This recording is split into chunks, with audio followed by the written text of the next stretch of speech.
నమస్తే,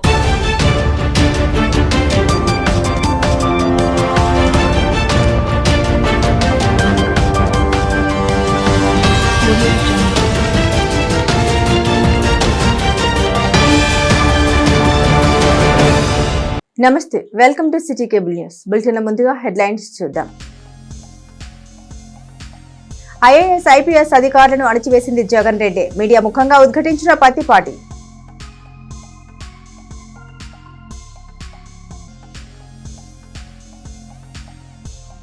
red book లో ఉన్న ప్రతి ఒక్కరూ చట్టపరంగా శిక్షించబడతారు, స్పష్టం చేసిన మంత్రి నారా లోకేష్.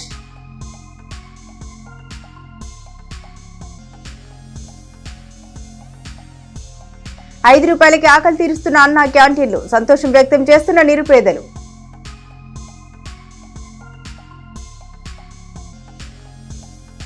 ఈ నెల 19న పసుమరు ఖాదర్ మస్తాన్ బాబా దర్గా 146వ ఉరుసు మహోత్సవాలు. పెద్ద ఎత్తున భక్తులు పాల్గొని బాబావారిని దర్శించుకోవాలని విజ్ఞప్తి చేసిన నిర్వాహకులు. రాష్ట్రంలో సివిల్ సర్వీస్ అధికారుల పేరిట వైకాపా జగన్ దొంగ డ్రామాలు మొదలుపెట్టారని తీవ్రస్థాయిలో ధ్వజమెత్తారు Telugu Desam party senior MLA Pattipati Pullarao. కూటమి ప్రభుత్వంపై లేనిపోని నిందలు వేసే ప్రయత్నం చేస్తున్న మాజీ జగన్ రెడ్డి హయాంలోనే నిజానికి అఖిల భారత సర్వీసుల అధికారులను దారుణమైన స్థితిలో అణచివేతకు గురి చేశారని మండిపడ్డారాయన. రాష్ట్రంలో గత ప్రభుత్వ హయాంలో తీవ్రంగా వివాదాస్పదమై ఆరోపణలు ఎదుర్కొంటున్న కొందరు ఐఏఎస్ ఐపీఎస్ అధికారులను కూటమి ప్రభుత్వం పక్కన పెట్టడంపై వైకాపా తప్పుడు ప్రచారాలు చేస్తూ ఉందని పత్తిపాటి ఒక ప్రకటనలో ఆక్షేపణ వ్యక్తం చేశారు. ఇప్పుడు ఇన్ని ధర్మ పన్నాలు చెబుతున్న జగన్ వైకాపా వాళ్లు నాటి సీఎస్ ఎల్వి సుబ్రహ్మణ్యం విషయంలో ఏం చేశారో గుర్తులేదా అని ప్రశ్నించారు. సీనియర్ మోస్ట్ ఐపీఎస్ అధికారి ఏబీ వెంకటేశ్వరరావుకు 5 ఏళ్ల పాటు పోస్టింగ్ ఇవ్వకుండా ఎలా వేధించింది, సస్పెన్షన్ల మీద సస్పెండ్లతో ఎలా ఇబ్బంది పెట్టింది మర్చిపోయారని గుర్తు చేశారు. అంతేకాక సివిల్స్ అధికారుల సర్వీస్ రిజిస్టర్లు జగన్ వద్దే పెట్టుకుని వేధించారని ఆరోపించారు. ఒక ఎంపీని లాకప్ లో హింసించిన అధికారులపై చర్యలు తీసుకోకూడదా అని ప్రశ్నించారు. వైకాపా హయాంలో చేసిన తప్పులపై వారి సిగ్గుతో తలదించుకుంటున్నారని ఎద్దేవా చేశారు. తప్పు చేసిన అధికారులపై చర్యలు తీసుకోవడం తమ ప్రభుత్వ నిర్ణయమని స్పష్టం చేశారు పత్తిపాటి పుల్లారావు. వ్యవస్థలను చిన్నాభిన్నం చేశారు. ఐపీఎస్ ఐఏఎస్ ఉన్నటువంటి మచ్చలేనటువంటి వాళ్ళు కూడా మచ్చ వేసి ఈరోజు తలదించుకునేటువంటి పని చేశారు. సిగ్గుపడుతూ ఉన్నారు. గత పాలనలో గత పాలకులు చెప్పినటువంటి చేసిన ఐఏఎస్ ఐపీఎస్ వాళ్ళు సమాజంలో ఈరోజు తలెత్తుకోలేనటువంటి పరిస్థితి వచ్చింది. భవిష్యత్తులో అలా జరగకుండా ఈ దేశంలో ఐఏఎస్ ఐపీఎస్ వాళ్ళు లేకపోతే ఏదైతే అధికారంలో ఉన్నటువంటి ప్రభుత్వాలు ఒక నిర్ణయం తీసుకొని అమలు చేసేటువంటిది ఐఏఎస్ ఐపీఎస్ ఐఆర్ఎస్ ఉన్నతోద్యోగం వాళ్ళందరూ కలిస్తే దేశం మొత్తం మీద ఎంతమంది ఉంటారు అంటే వేలల్లోనే ఉంటారు, లక్షల్లో కూడా కాదు. వారు ఎక్కడైతే అవినీతికి పాల్పడినా, వ్యవస్థలను ఫాలోఅప్ చేయకపోయినా, చట్టాన్ని గౌరవించకపోయినా దేశంలో చాలా ఇబ్బందికరమైనటువంటి పరిస్థితులు తలెత్తేటువంటి అవకాశం ఉంది. కాబట్టి గత పాలకులు ఐఏఎస్ ఐపీఎస్ వాళ్ళను కూడా తప్పుదారి పట్టించడము, బెదిరించడము, బలవంతం చేయడము చేసి అడ్డగోలుగా చట్టాన్ని ఉల్లంఘించి పనులు చేశారు. ఈరోజు వాళ్ళందరూ కూడా ఇబ్బందులు పడే పరిస్థితులు వచ్చినాయి. భవిష్యత్తులో కూడా ఐఏఎస్ ఐపీఎస్ ఏ అధికారైనా ఉన్నతాధికారం తప్పు చేయకుండా చట్టబద్ధంగా ఉంటే ప్రజాస్వామ్యాన్ని గౌరవించినట్టు ఉంటుంది. ప్రజలకు కూడా వారి మీద గౌరవం పెరిగేటువంటి అవకాశం ఉంది. వారు చేసినటువంటి అరాచకాలు తప్పు చేశారు కాబట్టి అరెస్టు చేశారు. తప్పు చేయనటువంటి వాళ్ళని చంద్రబాబు గారి కూటమి ప్రభుత్వం అరెస్ట్ చేయదు. గత పాలకుల్లో ఇది గుర్తుంచుకోమని తెలియజేస్తున్నారు. రెడ్ బుక్ అంటే చట్టాన్ని ఉల్లంఘించిన వారిని చట్ట ప్రకారం శిక్షించడమేనని మంత్రి నారా లోకేష్ స్పష్టం చేశారు. రాష్ట్రంలో రెడ్ బుక్ పాలన నడుస్తోందన్న వైసీపీ విమర్శలపై ఆయన స్పందించారు. గత 5 ఏళ్లలో తాను పాల్గొన్న ప్రతి మీటింగ్ లో ప్రజలకు రెడ్ బుక్ గురించి చెప్పానన్నారు. ప్రజలు కూడా చట్టాన్ని ఉల్లంఘించిన వారికి శిక్ష పడాలని తీర్పునిచ్చారని తెలిపారు. జోగి రమేష్ కుమారుడు భూమి కబ్జా చేశాడని అతని గురించి ప్రజలకు తెలియాలన్నారు. భూ కబ్జా చేసిన వారిని వదిలేయాలా అని మంత్రి లోకేష్ ప్రశ్నించారు. త్వరలో లిక్కర్ స్కామ్ మీద కూడా చర్యలు ఉంటాయని, ప్రతి స్కామ్ మీద చట్ట ప్రకారం చర్యలుంటాయని స్పష్టం చేశారు లోకేష్. రెడ్ బుక్ లో నేను ఏం చెప్పా, రెడ్ బుక్ గురించి నేను చాలా క్లారిటీ ఇవ్వాలనుకుంటున్నాను. ఈరోజు నా ప్రతి స్పీచ్ చూడండి, ఎవరైతే చట్టాలు ఉల్లంఘించి కార్యకర్తల్ని ప్రజల్ని ఇబ్బంది పెట్టారో వాళ్ళని నేను వదిలిపెట్టాను అని స్పష్టంగా హామీ ఇచ్చాను. మళ్ళీ రిపీట్ చేస్తున్నా, చట్టాలు ఉల్లంఘించిన ఓకే. జోగి రమేష్ గారు అబ్బాయి ఏం చేశాడో ప్రజలు తెలుసుకోవాలి. అగ్రిగోల్డ్ భూమి పత్రాలు తీసుకుని ఫేక్ పత్రాలు సృష్టించి అతని పేరుపై ట్రాన్స్ఫర్ చేసుకుని అమ్మేశాడు. అగ్రిగోల్డ్ బాధితులు చాలా మంది ఇప్పటికీ ఇబ్బంది పడుతున్నారు. వాళ్ళకి రావాల్సిన డబ్బులు ఇంకా చాలా ఉన్నాయి.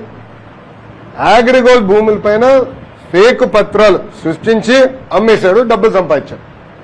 అంటే యాక్షన్ తీసుకోకూడదా తెలుగుదేశం, జనసేన, భారతీయ జనతా పార్టీ ప్రభుత్వం? రేపు లిక్కర్లో కూడా యాక్షన్ తీసుకుంటాం, ఇసుక దండాల్లో కూడా యాక్షన్ తీసుకుంటాం. అంటే అడ్డగోలుగా ప్రజల భూమి దోచేసినా మేమేం పట్టించుకోకూడదా? మేము ఆనాడు హామీ ఇచ్చా, ఊరూరు మాట్లాడా ఎర్ర బుక్ గురించి. ప్రజలకి నేను హామీ ఇచ్చా, ఎవరైతే చట్టాన్ని ఉల్లంఘించారో వాళ్ళని నేను వదిలిపెట్టే ప్రసక్తే ఉండదు అని నేను ఊరూరు మాట్లాడాను స్వామి. ఎర్ర బుక్ పట్టుకుని తిరిగా చూపించా ప్రజలకి. అందుకే ప్రజలు మాకు అంత అద్భుతమైన మ్యాండేట్ ఇచ్చారు. దాని ఒక్కోళ్ళే కాదు, అందరం కలిసికట్టుగా పోరాడడం. దాంట్లో భాగంగా రెడ్ బుక్ ఒక మ్యాండేట్ మాకు. నేను ఊరూరు చూపించా రెడ్ బుక్. నేను ప్రతి పబ్లిక్ మీటింగ్ లో చూపించా. నిన్న ప్రతి నియోజకవర్గంలో మేము గెలిచాం. సో ప్రజలు మాకు అంత క్లియర్ మ్యాండేట్ ఇచ్చారు. సో ప్రజలు కూడా చాలా క్లియర్గా ఉన్నారు. ఎవరైతే తప్పు చేశారో వాళ్ళని వదిలిపెట్టొద్దని క్లియర్గా చెప్తున్నారు. అదే అమలు చేస్తాం. చిలకలూరుపేట పట్టణంలోని 38వ ward councillor Janga Sujatha, cluster in charge Janga Vinayakarao, Kondrupadu గ్రామస్తులతో కలిసి నరసరావుపేట రోడ్డులోని కొత్త పశువుల సంత దగ్గర ఉన్న పోలేరమ్మ గుడిలో ఆదివారం మొక్కులు తీర్చుకున్నారు. ఏటా శ్రావణ మాసంలో కొండ్రుపాడు గ్రామస్తులతో కలిసి వారు అమ్మవారికి పొంగళ్లు పెట్టుకోవడం ఆనవాయితీగా వస్తుంది. అందులో భాగంగానే ఆదివారం మేళతాళాల నడుమ పోలేరమ్మ గుడి వద్దకు చేరుకున్న వారు అమ్మవారికి పొంగళ్లు సమర్పించి మొక్కులు చెల్లించారు. ఈ కార్యక్రమంలో కొండ్రుపాడు గ్రామస్తులు పాల్గొన్నారు.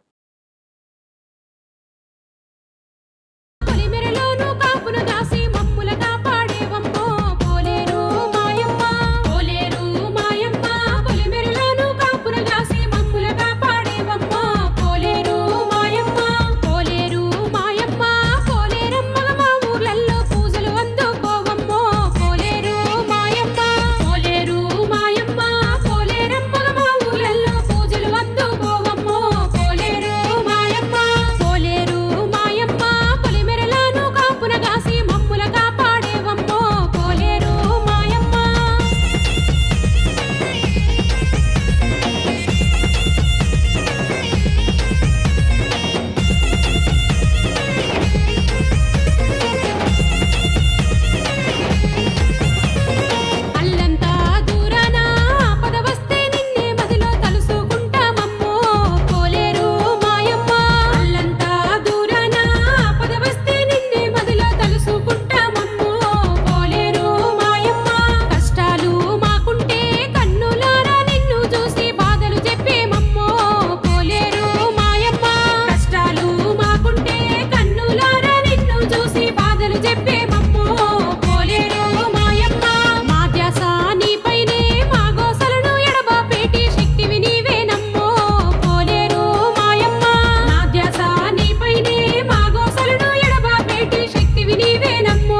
ముఖ్యమంత్రి నారా చంద్రబాబు నాయుడు ప్రధానమంత్రి నరేంద్ర మోదీతో భేటీ అయ్యారు. ఢిల్లీ పర్యటనలో భాగంగా ప్రధానమంత్రి నివాసంలో నరేంద్ర మోదీని కలిసిన చంద్రబాబు పలు అంశాలపై ఆయనతో చర్చించారు. పోలవరం జాతీయ ప్రాజెక్టుకు సహకారం, రాజధాని అమరావతి నిర్మాణానికి ప్రకటించిన 17,000 కోట్ల ఆర్థిక సహాయం, వెనుకబడ్డ జిల్లాలకు ప్యాకేజీ సహా పలు విషయాలపై ఆయనతో చర్చించారు.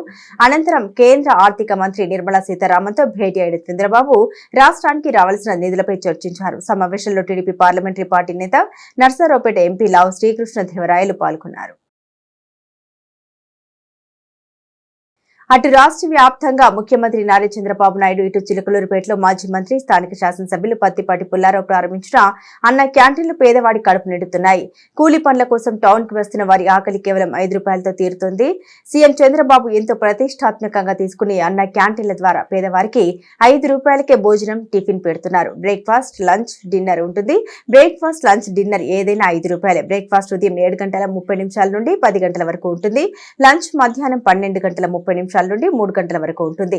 డిన్నర్ రాత్రి 7:30 నుండి 9 గంటల వరకు ఉంటుంది. ఆదివారం అన్న క్యాంటీన్లకు సెలవు. బ్రేక్ఫాస్ట్ లో ఇడ్లీ, పూరి, ఉప్మా, పొంగల్ పెడతారు.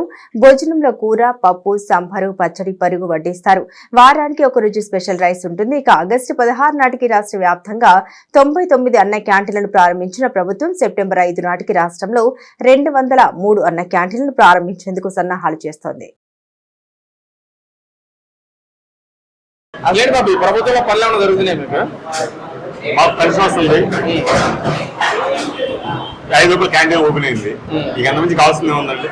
ఏంటి ఈరోజు చంద్రబాబు సూపర్ 6 పథకాలతో రాష్ట్రాన్ని అప్పులు పాలు చేస్తున్నా అని చెప్పి వైసీపీ వాళ్ళు మాట్లాడుతున్నారు. చాలా గొప్పది. అది ఎవరు మాటలు మాట్లాడుతున్నారు సార్. ఇప్పుడు మీ కళ ముందు నేను తింటున్నాను కదా, తప్ప అది. ఇప్పుడు పెట్టేవాడు అలాగో కట్టాడు, పెట్టేవాడు చదవడం ఎందుకండి? ఎందుకు ఇదే రోడ్డు మీద ఇక్కడ నేను తిన్నానండి. ఇప్పుడు ఇదే రోడ్డు మీద ఎవరైనా తీసుకొచ్చి పెడతండి, పోలీసులు పిలిపించి ఎంత ఖాళీ చేపించేసి అప్పుడు మళ్ళా తీసుకున్నారు ఎమ్మెల్యే అని. ఇప్పుడు తింటున్నాం కాబట్టి తింటున్నాం అంటామండి, తినలేదు కాబట్టి తినలేదు అంటాం. నీకు చేతనైతే నువ్వు మా దగ్గర దోచుకుని ఇన్ని వేల కోట్ల రూపాయలు ఉంటే నిజంగా నువ్వు ప్రజల గారు మేలు చేయాలంటే నువ్వు ఇక్కడ వచ్చి అన్నం పెట్టు. తింటాను జగన్ పేరు మీద కానీ వాళ్ళ నాన్న పేరు మీద పెట్టుకోవచ్చు. సామాన్య ప్రజల గారి మీద ప్రేమ ఉంటే ఇప్పుడు ఆయన జగన్మోహన్ రెడ్డి గారి పేరు మీద పెట్టమనేది తింటాను, రాజశేఖర రెడ్డి గారి పేరు మీద పెట్టమనేది తింటాను. ఇప్పుడు అలా కాకుండా అది కాకుండా ఇది కాకుండా ఖాళీ కట్టు కొన్ని రోజులు ఉన్నాయి సార్. ఇప్పుడు ఇది లేదు కదా, నేను తింటున్నాం. చాలా దాని గురించి వేరే 5 ఏళ్ల వైసీపీ పాలనలో పేదలకు అందించే బియ్యం, రేషన్ సరుకుల విషయంలో వైసీపీ నేతలు అక్రమాలకు పాల్పడ్డారని, పేదలకు అందించాల్సిన బియ్యాన్ని పక్కదారి పట్టించి జేబులు నింపుకున్నారని Janasena party central Andhra co convener Pentela Balaji విమర్శించారు. ఆదివారం ఆయన కార్యాలయంలో ఏర్పాటు చేసిన విలేకరుల సమావేశంలో మాట్లాడారు. వైసీపీ పాలనలో కొనసాగిన అక్రమాలను ఆనకట్ట వేసే విధంగా కూటమి ప్రభుత్వం ప్రజా పంపిణీ వ్యవస్థలో సంస్కరణ తీసుకురానుందని తెలిపారు.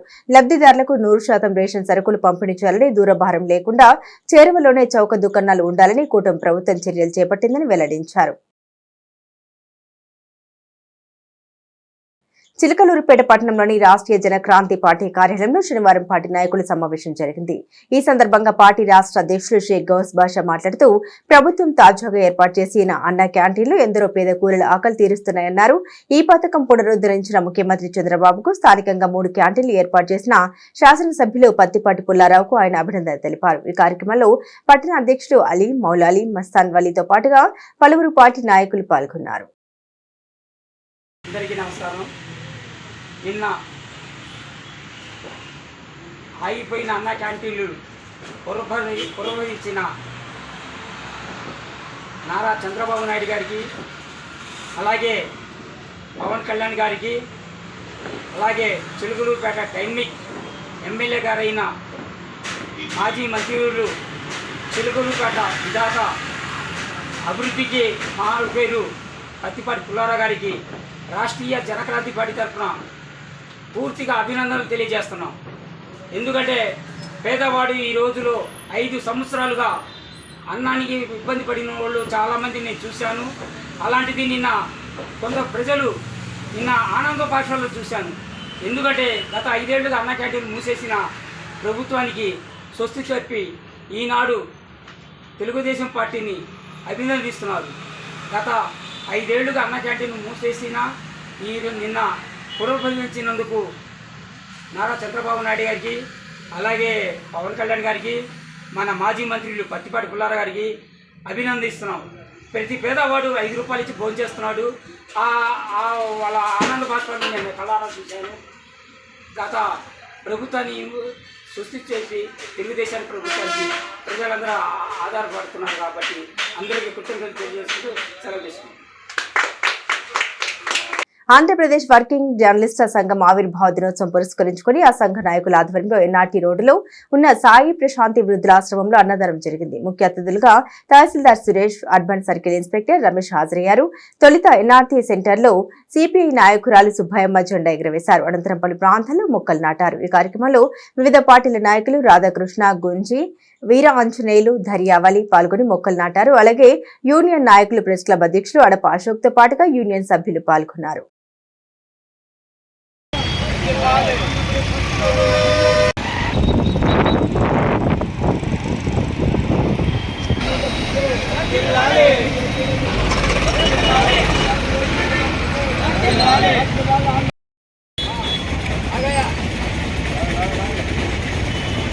ये भी दे डालो एक हाथ भैया, ये भी दे डालो ना।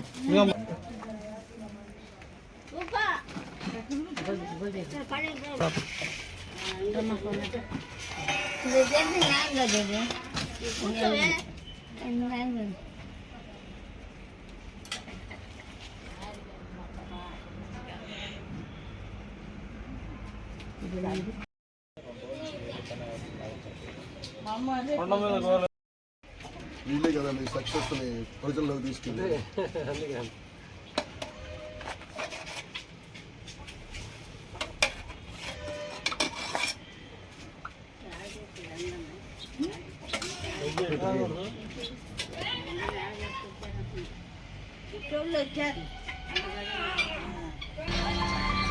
పార్కులోకి వచ్చిన వాళ్ళకి అల్పాహారం.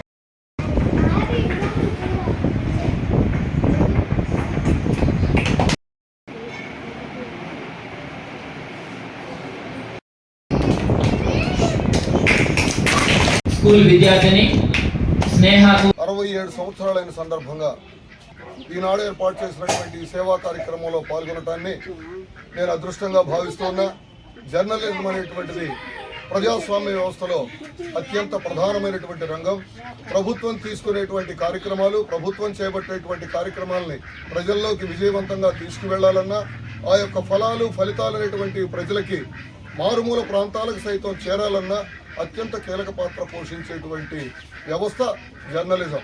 అదేవిధంగా మాట చెప్తా, ఎవరైనప్పటికీ కూడా అంటే ముఖ్యంగా ప్రపంచ విజేత కావాలని కలలుగన్నటువంటి నెపోలియన్ చక్రవర్తి మాట ఈ సందర్భంగా మనం ఒక్కసారి జ్ఞాపకం చేసుకోవాల్సినటువంటి అవసరం ఉంది.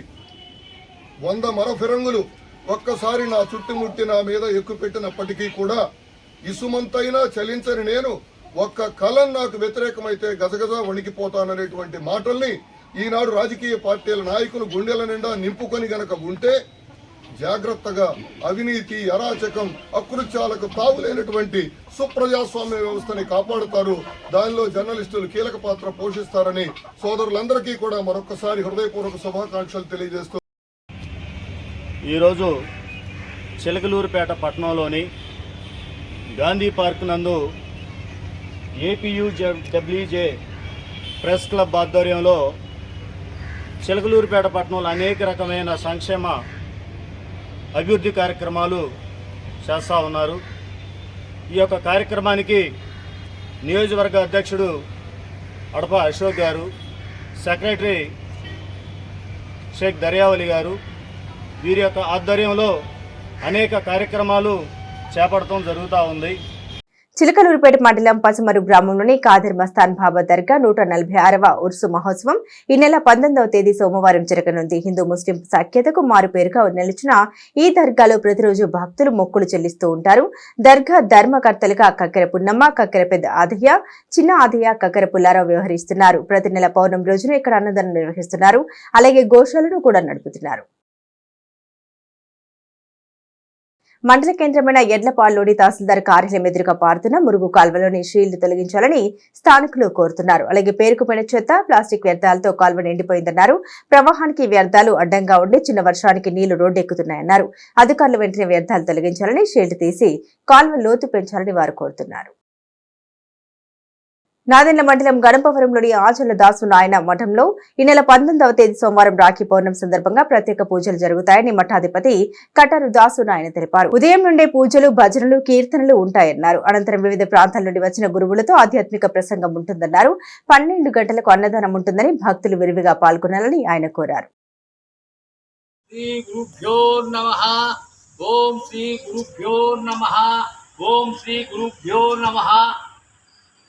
రేపు పౌర్ణమి, రేపు రాఖీ పౌర్ణమి కావున గణపవరం పట్టణంలో ఉన్నటువంటి గురుపీఠము అచలదాసునాయన మఠ ప్రాంగణములో రాఖీ పౌర్ణమి వేడుకలు మహా అద్భుతంగా జరుగుతున్నవి. కావున భక్తులెల్లరూ ఈ రాఖీ పండుగ వేడుకల్లో పాల్గొని స్వామివారి ఆశీస్సులు, గురువుగారి ఆశీస్సులు తీసుకోవలసిందిగా మనవి చేసుకొస్తున్నారు. రేపు వచ్చిన భక్తులందరికీ కూడా భోజన వసతి కల్పించిన దాతలు చిలకలూరుపేట వాస్తవ్యులు ముత్యాల దాసమ్మ గారు రేపు వచ్చిన భక్తులందరికీ కూడా భోజన వసతి కల్పిస్తుంది. కావున భక్తులెల్లరూ వీరుగా ఈ కార్యక్రమంలో పాల్గొని ఆ యొక్క గురుపీఠం విశిష్టతను, ఆ గురువు యొక్క దర్శనం చేసుకొని ఆ యొక్క ఆశీస్సులు అందుకొని ఈ యొక్క గురు పౌర్ణమి వేడుకల్లో పాల్గొనవలసిందిగా, రాఖీ పౌర్ణమి వేడుకల్లో పాల్గొనవలసిందిగా మనవి చేసుకొస్తున్నారు. పట్టణానికి చెందిన ప్రముఖ దంత వైద్య నిపుణులు డాక్టర్ పేర్ని కృష్ణమోహన్ స్వాతంత్ర దినోత్సవం సందర్భంగా కలెక్టర్ ప్రశంసా పత్రం అందుకున్నారు. జిల్లా ఇన్ఛార్జ్ మంత్రి నాదెండ్ల మనోహర్ చేతుల మీదుగా ఈ పత్రాన్ని స్వీకరించారు. దంత వైద్యులుగా వీరు చేసిన సేవలకు గాను డాక్టర్ పేర్ని ఈ ప్రశంస అందుకున్నారు. నాదెండ్ల మండలం గొరజవోలు గ్రామ తెలుగుదేశం పార్టీ సీనియర్ నాయకులు గుర్రం స్వాములు అనారోగ్య నిమిత్తం ఇంటి వద్దన ఉంటూ చికిత్స పొందుతున్నారు. ఈ విషయం పార్టీ శ్రేణుల ద్వారా తెలుసుకున్న రాష్ట్ర తెలుగుదేశం పార్టీ ఉపాధ్యక్షులు, నియోజకవర్గ శాసనసభ్యులు పత్తిపాటి పుల్లారావు ఆయన స్వయంగా వెళ్లి కలిసి పరామర్శించారు. పత్తిపాటి వెంట పలువురు పార్టీ నాయకులు ఉన్నారు. ఇవి బులెటిన్ అప్డేట్స్. మరిన్ని అప్డేట్స్ కోసం చూస్తూనే ఉండండి సిటీ కేబుల్ న్యూస్.